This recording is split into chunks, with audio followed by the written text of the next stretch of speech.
நாங்க இந்த தேர்தலை அமைதியா நடத்தணும்னு நாங்க பார்த்துட்டு இருக்கோம்.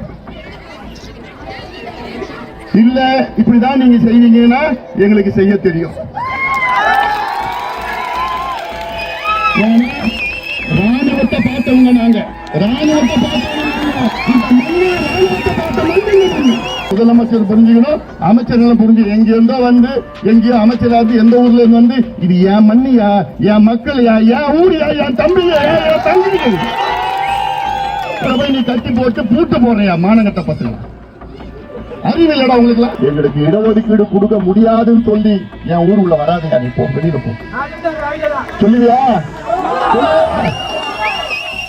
சொல்லணும். திமுக தப்பி தவறி வெற்றி பெற்றால் நமக்கு எதுவுமே கிடைக்காது. மாறாக தெரு தெருவா சாராய கடையை திறப்பானுங்க, கள்ளச்சாராயம் அதிகமா விற்பானுங்க, பெண்கள் தாலியா இருப்பானுங்க. இதுதான் திமுக. 5 நாட்களுக்கு முன்பு சட்டமன்றத்திலே முதலமைச்சர் ஸ்டாலின் அவர்கள் நான் வன்னியர்களுக்கு தனி ஒதுக்கீடு நான் கொடுக்க மாட்டேன் என்று திட்டவட்டமாக சொல்லிவிட்டார். முடியாதுன்னு சொல்லிட்டார். இங்க நம்ம அருள் எம்எல்ஏ, சிவகுமார் எம்எல்ஏ இருக்கிறார். இவங்கெல்லாம் எவ்வளவு சண்டை போட்டு பார்த்தாங்க. கௌரவ தலைவர் ஜி.கே. மணி எல்லாம் சண்டை போட்டு பார்த்தாங்க. நாங்க என்ன பாவம் பண்ணோம்? நாங்க கேட்கறது இந்த பிள்ளைங்க படிக்கணும், இந்த பிள்ளைங்க வேலைக்கு போகணும். ஆனால் ஸ்டாலின் அவர்கள் அதெல்லாம் முடியாது, நான் கொடுக்க மாட்டேன். அவ்வளவு ஆணவமாக தமிழக முதலமைச்சரும் திமுகவும் இருக்கின்றார்கள். நான் உங்ககிட்ட ஒரு அன்பான ஒரு கோரிக்கை, வேண்டுகோள். இந்த ஊர் உள்ள யாராவது திமுக கரை வெட்டி கட்டிட்டு வந்தாங்கன்னா அவங்ககிட்ட கேட்கணும், ஐயா எங்களுக்கு இடஒதுக்கீடு கொடுக்க முடியாதுன்னு சொல்லி என் ஊர் உள்ள வராதையா, நீ போ, வெளியில போ. சொல்லுவியா? இதுதான் சொல்லணும், இதுதான் சொல்லணும். நம்முடைய இனமான காவலர், சமூக நீதி போராளி மருத்துவர் ஐயா அவர்கள் 45 ஆண்டு காலம் இடஒதுக்கீடு தியாகிகள். எதுக்கு அவங்க உயிரை விட்டாங்க? அவங்க குடும்பம் நல்லா இருக்கணுமா? நீங்க நல்லா, உங்க பிள்ளைங்க படிக்கணும், உங்க பிள்ளைங்க படிச்சு வேலைக்கு போகணும், சுயமரியாதையா வாழணும், மான மரியாதையோட வாழணும். இதுக்கு கூலி வேலை, பால் கறக்கிற வேலை, ரோடு போடுற வேலை, கொத்தனார் வேலை, கல் உடைக்கிற வேலை, இதுதான் நமக்கு. ஏதோ கொஞ்சம் படிப்பு கொடுங்க, ஏதோ கொஞ்சம் வேலை கொடுங்க. உங்களெல்லாம் நீ படிச்சா நீங்க முன்னுக்கு வந்துருவீங்க, எனக்கு ஓட்டு போட மாட்டீங்க. யார் சொல்றது? ஸ்டாலின், முதலமைச்சர் ஸ்டாலின். அவங்க அப்பாவும் தான் சொன்னாரு, இவரும் தான் சொல்றாரு. 2 பேருக்கு வித்தியாசம் இல்லை. அதனாலதான் நான் சொல்றேன், இந்த தேர்தல் மானம் மரியாதை நமக்கு இடஒதுக்கீடு கிடைக்கின்ற தேர்தல். இந்த தேர்தலில் பாட்டாளி கட்சி வெற்றி பெற்றாக வேண்டும். வெற்றி பெற்று அடுத்த மாதமே பயந்து போய் ஸ்டாலின் அவர்கள் நமக்கு இடஒதுக்கீடு வழங்குவோம். மாற்று கருத்து கிடையாது. அந்த பயம் வரணும். வரணுமா? எப்படி வரும் அந்த பயம்? இந்த ஒட்டுமொத்த ஊர்ல ஒரு ஓட்டு கூட திமுகவுக்கு போக கூடாது. ஒரு ஓட்டு திமுகவுக்கு வர எந்த கட்சிக்கும் போக கூடாது. அத்தனை ஓட்டும் மாம்பழத்துக்கு வந்ததுன்னா, மாம்பழத்துக்கு போட்டீங்கன்னா அடுத்த மாதம் நமக்கு இடஒதுக்கீடு கிடைக்கும். சாதிவாரி கணக்கெடுப்பு நடத்தப்படும். வேற வழி கிடையாது. நீ பார்த்துட்டே இருக்கு. இதுக்கு எத்தனை தியாகம், எத்தனை உயிர் நீத்து, எத்தனை போராட்டங்கள், ஆயிரக்கணக்கான போராட்டங்கள், லட்சக்கணக்கான மக்கள் வழக்கு. 45 வருஷமா மருத்துவர் ஐயா போராட்டம். 86 வயது ஐயாவுக்கு நாளைக்கு வராது.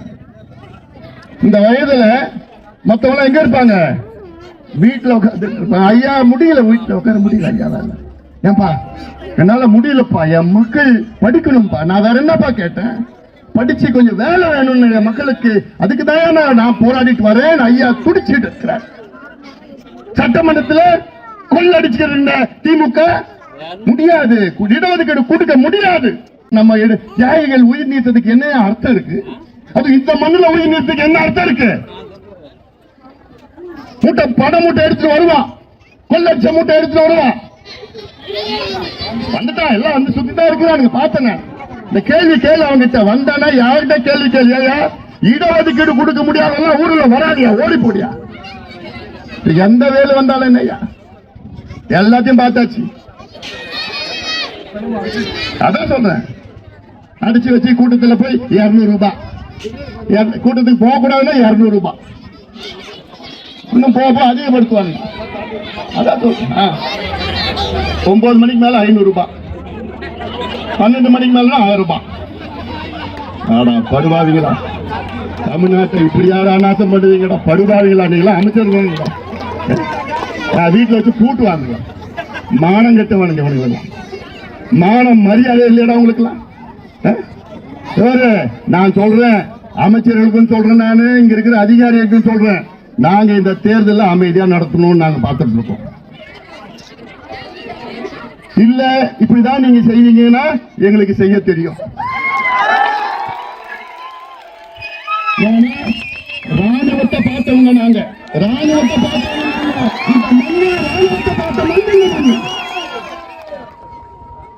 எல்லாம் என்ன பண்ணணுமோ தெரியும்.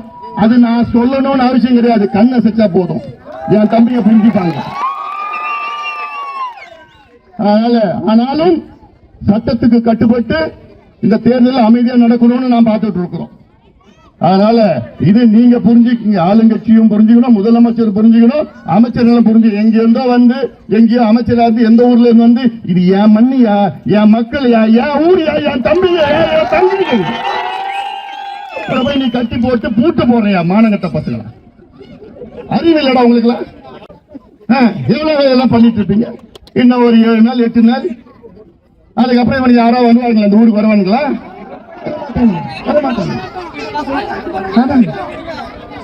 ஏன் பக்கத்துல நேற்று ஒருத்தர் போய் அழுதாரு பாத்தீங்களா? தேம்பி தேம்பி அழுகுறாரு. யாரு? ஜெகத் ரட்சகர். பேசக்கூடாதுன்னு பாக்குறேன்னா சாராய வியாபாரி அழுகுறாரு. என்ன அழுகுறாருன்னா, அங்க ஆஸ்பத்திரியில போய் பார்த்தாராம் ஒருத்தனும். அவன் கஞ்சா விக்கிறவன், கள்ளச்சாரம் விக்கிறவன். அவன் நம்மால அடிச்சுட்டான், அதிமுக அடிச்சுட்டு அவன் போய் ஹாஸ்பிட்டல் போய் படுத்துன்னு இருக்கிறான். ஜெகத் ரட்சன் தேம்பி தேம்பி அழுகுறான். ஐயோ கஞ்சா விக்கிறவன் பார்த்து.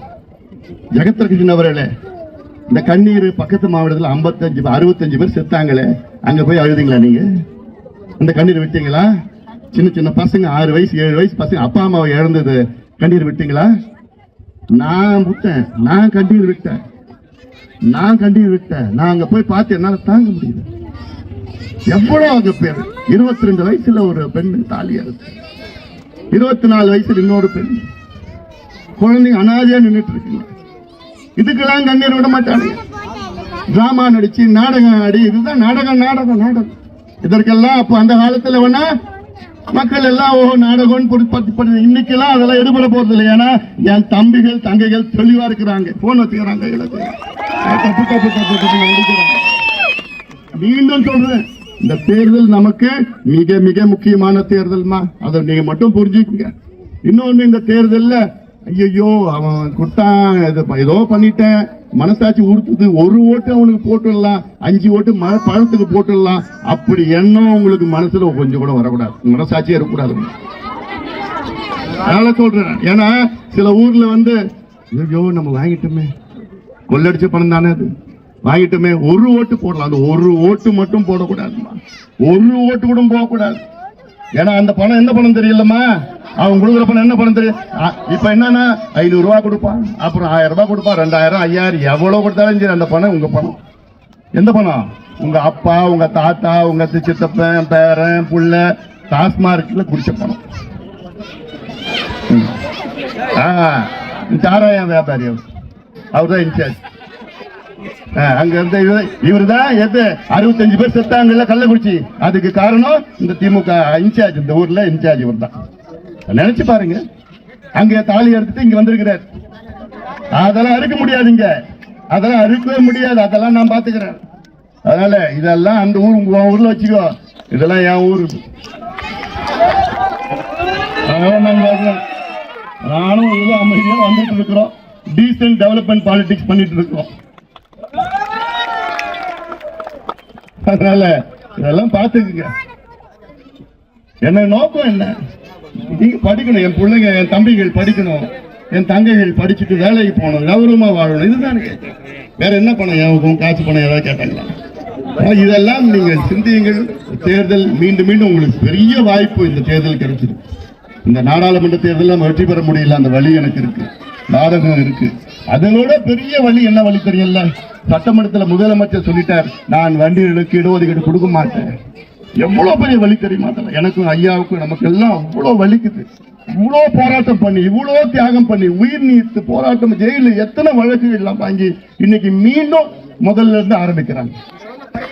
இவ்வளவு பண்ணிட்டு மீண்டும் முதல்ல இருந்து ஆரம்பிக்கிறாங்கன்னா, அப்ப நம்ம பண்ண போராட்டத்துக்கு, தியாகத்திற்கு, இடஒதுக்கீடு தியாகிகள் உயிர் நீத்தத்துக்கு என்ன அர்த்தம் இருக்குது? என்ன அர்த்தம் இருக்குது? அதனால இதெல்லாம் மறக்க கூடாது. 10ஆம் தேதி தேர்தல், அடுத்த புதன்கிழமை காலையில போங்க. மாம்பழம் 3வது இடத்துல இருக்காரு, சி அன்புமணி 3வது இடத்துல இருக்கிறார். மாம்பழம் பட்டம் தேஞ்சு போயிடணும். நான் எல்லாத்தையும் சொல்றேன். இது திமுக காரங்க வீடு சொல்றேன், அண்ணா திமுக காரங்களும் சொல்றேன், எல்லா கட்சிக்காரங்களும் சொல்றேன். ஐயா போராட்டத்து ஏதோ பாட்டாளி கட்சி மட்டும் கிடையாது. திமுக காரன் பிள்ளைங்களும் படிக்க போறாங்க, அண்ணா திமுக காரன் பிள்ளைங்களும் படிக்க போறாங்க, வேலைக்கு போறாங்க. எல்லா இது ஜாதி கட்சி அக்கட்சியில அப்பாற்பட்டது. அதனால நான் கேட்கிறேன், இடைத்தேர்தல், இந்த தேர்தல் திமுக தோத்துச்சுன்னா ஆட்சி போறது கிடையாது. ஆனால் பாட்டாளி மக்கள் ஜெயிச்சதுன்னா உங்களுக்கு படிப்பு கிடைக்கும், கல்வி கிடைக்கும், இந்த சாராய கடை மூடப்படும். வேலை எதை சொல்றேன், வேலை கல்வி கிடைக்கணும். அடுத்த மாசமே அறிவிப்பு வரும், வைப்போம். அந்த பயம் வரணும். அந்த பயம் யாரால மட்டும் முடியும்? உங்களால முடியும். உங்களால மட்டும்தான் முடியும். பணபலம், அதிகார பலம் எந்த வந்தாலும் பார்த்துக்கலாம். நான் இருக்கிறேன், ஐயா இருக்கிறார், தைரியமா இறங்க. உங்க களத்துல இறங்குங்க. இன்னொரு ஒரு வாரம் வரதா இருக்கு. அதுல எது வந்தாலும் சரி, என்ன வந்தாலும் சரி, மீண்டும் எந்த திமுக காரன் கரை வெட்டி கட்டு இருந்தாலும் எங்களுக்கு இடஒதுக்கீடு கொடுக்காதவங்க வராதிங்கடா. துரோகிங்கன்னு அப்படியே சொல்லுங்க. துரோகிங்க. என் புள்ள படிக்க கூடாதுன்னு துரோகிங்க, என் புள்ள வேலைக்கு போக கூடாதா துரோகிங்க. இப்படியே சொல்லுங்க, இப்படியே பேசுங்க. அதனால இதெல்லாம் பார்த்துக்குங்க.